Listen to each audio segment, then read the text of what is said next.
بسم اللہ الرحمن الرحیم۔ السلام علیکم ورحمۃ اللہ وبرکاتہ۔ آج ہم بات کریں گے ان لوگوں کے بارے میں جو رمضان کے مہینے میں اپنی بیماری کی وجہ سے روزے نہیں رکھ سکتے۔ ایسے لوگ اپنی کم علمی کی وجہ سے روزہ رکھنے کی فضیلت سے تو محروم ہوتے ہی ہیں، لیکن جو رمضان میں اور بہت ساری فضیلتیں اللہ رب العالمین نے رکھی ہوئی ہیں، وہ ان فضیلتوں سے بھی محروم ہو جاتے ہیں۔ پہلی بات تو یہ ذہن میں رکھنی چاہیے کہ ہر بیمار بندہ اپنی ذاتی رائے کی بنیاد پر وہ روزہ چھوڑ نہیں سکتا۔ اگر کسی مسلمان ڈاکٹر نے اس کو کہا ہو یا انسان کا ذاتی تجربہ ہو کہ میں روزہ مکمل نہیں کر سکتا، تو اس کے لیے حکم یہ ہے کہ وہ باقی دوسرے دنوں میں اپنے روزے کی قضا کرے۔ اب اگر شرعی طور پر کوئی بندہ مریض ہے، بیمار ہے، حقیقت میں بیمار ہے، تو ایسے بندے کو رمضان کی دوسری برکات کیسے حاصل کرنی چاہیے؟ مثلا قیام اللیل ہے، تراویح کی نماز جس کو ہم کہتے ہیں۔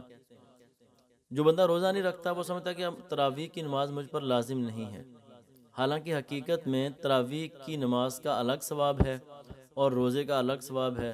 جو بندہ تراویح پڑھتا ہے اس کو الگ ثواب مل جاتا ہے، اور جو بندہ روزہ رکھتا ہے تراویح اس نے نہیں پڑھی تو اس کا روزہ بھی ہو جاتا ہے۔ لیکن تراویح پڑھنا یہ بہت بڑی عظمت والی بات ہے، اتنی عظمت والی بات ہے کہ رسول پاک صلی اللہ علیہ وآلہ وسلم نے فرمایا کہ جو بندہ ایمان اور ثواب کی نیت کے ساتھ رات کے وقت نماز میں کھڑا ہو جائے، یعنی رمضان میں رات کے وقت نماز کے لیے کھڑا ہو جائے، تو اللہ تعالیٰ اس کے پچھلے سارے گناہ معاف کر دیتا ہے۔ امام بخاری نے اس حدیث کو نقل کیا۔ اور جو بندہ بیمار ہے، روزہ نہیں رکھتا، وہ تراویحیں بھی نہیں پڑھتا۔ اسی طرح سحری کھانا ہے، سحری کے وقت اٹھنا ہے۔ سحری کے اندر اللہ رب العالمین نے برکت رکھی ہوئی ہے۔ رسول پاک صلی اللہ علیہ وآلہ وسلم فرمایا کہ اس کے اندر برکت ہے، سحری کھایا کرو۔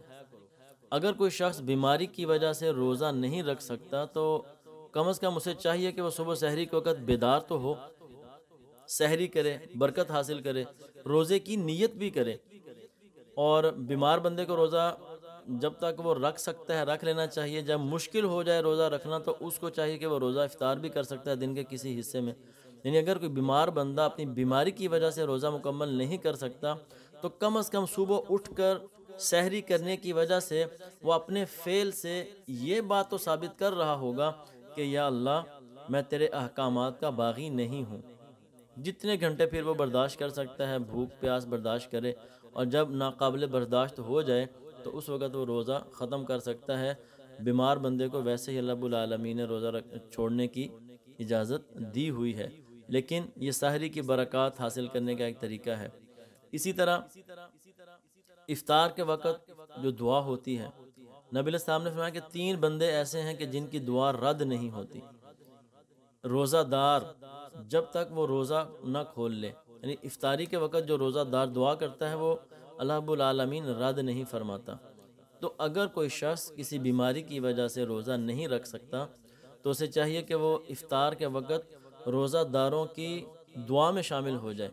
روزہ داروں کی دعا کے ساتھ اس کی دعا بھی اللہ رب العالمین قبول فرمائے گا اور اسے بھی برکات نصیب فرمائے گا۔ تو اسی طرح انسان کو چاہیے کہ وہ درود شریف کی کثرت کرے، اپنی قضا نمازیں پڑھے جو پہلے اس کی زندگی کے رہ چکی ہیں، تو ان رمضان کی ان گھڑیوں میں اپنی قضا نمازیں اس کو پڑھنی چاہیے، قرآن پاک کی تلاوت اس کی کرنی چاہیے۔ بیمار ہونے کا مطلب یہ ہرگز نہیں ہونا چاہیے کہ سارا دن بندہ لیٹا رہے اور موبائل کے ساتھ وہ گیمز کھیلتا رہے اور موبائل کے اوپر وہ ویڈیوز دیکھتا رہے اور فیس بک کے اوپر بیٹھا رہے۔ اپنا قیمتی وقت ضائع ہونے سے بچائیں۔ اللہ تعالی ہم سب کو رمضان کی برکات نصیب فرمائے۔